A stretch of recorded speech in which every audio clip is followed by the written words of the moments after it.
आनन फानन में उन्होंने गिद्ध के पंख उपलब्ध हुए तो उनकी पीछे से अपना काम कुछ दिन के लिए चलाया था।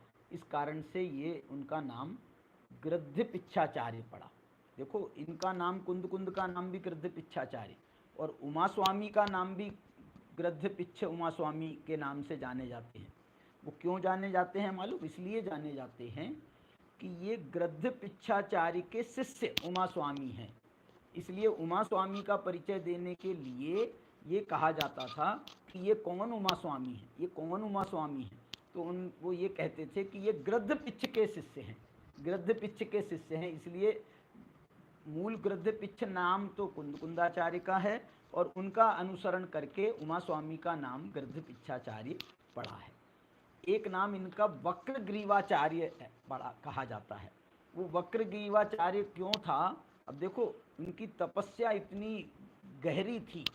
एक बार तो ऐसा उल्लेख मिलता है वो कुंदाचार्य के संबंध में जो जीवन चरित्र लिखा गया है उसमें ये उल्लेख मिलता है कि एक बार तो वो पूरे चातुर्मास भर ऐसी तपस्या में लीन हो गए थे, और वहाँ पोन्नूर पर्वत के वहाँ ऊपर पर्वत पर एक गुफा है, उस गुफा में जाकर के वो विराजमान हुए और 4 महीने बाद निकले थे।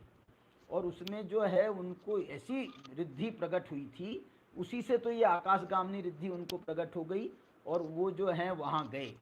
उसकी भी बड़ी सुंदर घटना मिलती है कि जब वो वहाँ पर, जब इनकी कुछ चर्चा चल रही थी कि भाई वहाँ पर भरत क्षेत्र में अभी धर्म का प्रचार कैसे हो रहा है, कौन कर रहा है, तो वहाँ पर जो है इनके नाम का उल्लेख हुआ।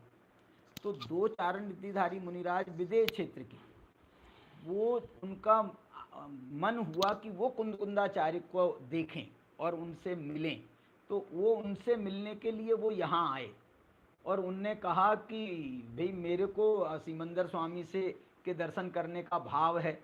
तो कुंदाचार्य के इस भाव का सम्मान उन्होंने किया और उनसे कहा कि भाई इसके लिए आपको हमारे सहयोग की ज़रूरत नहीं है, आपको पता नहीं है, आपको चारण रिद्धि प्रकट हुई है, और आप इस चारण रिद्धि के बल पर आप स्वयं विदेह क्षेत्र जा सकते हैं, चल सकते हैं हमारे साथ में। तो वो उनके साथ में वहाँ गए थे, ऐसा उसमें उल्लेख मिलता है। ऐसे ये विदेह क्षेत्र गमन करके जिनने यात्रा करके आए हैं, ऐसे कुंदाचार्य, उनने ये 84 पाहुड़ ग्रंथ बनाए हैं। लेकिन उसमें से हमारे पास में आज वर्तमान में बहुत ग्रंथ उपलब्ध नहीं हैं, मात्र हमारे पास में कुछ ही ग्रंथ हैं। 5 परमागम कहलाते हैं, उसमें एक अष्टपाहुड़ है, तो 4 ग्रंथ और अष्टपाहुड़ को 8 मान लें तो ऐसे 12 हो जाते हैं। एक उनका द्वादशानुप्रेक्षा भी प्रसिद्ध है।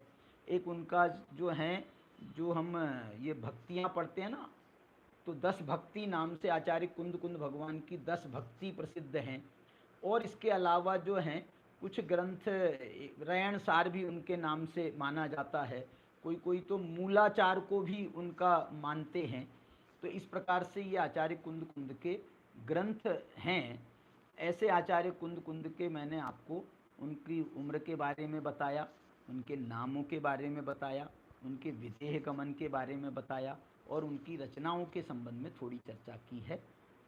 अब हम कोशिश करेंगे कि कल से हम अपने समय सार ग्रंथ का प्रारंभ करें और पहली गाथा मंगलाचरण की गाथा से आपका विशेष परिचय कराएं। आज की चर्चा को हम यहीं पर विराम देते हैं। मेरे साथ में आप लोग भी, ये हम मंगलाचरण स्वरूप जो गाथा है, हम अंतिम मंगलाचरण कर रहे हैं, तो इस गाथा का मेरे साथ में आप भी पाठ करना। वंदितु सव सिद्धि ध्रुवमचल मनोवमं गदिं पत्ते वोच्छामि समय पाहुड़ मिनमो सुध केवली भणिदम।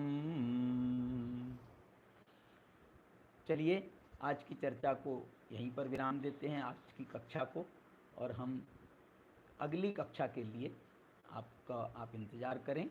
आपको शीघ्र ही अगली कक्षा का वीडियो मिलेगा। सभी को जय जिनेंद्र।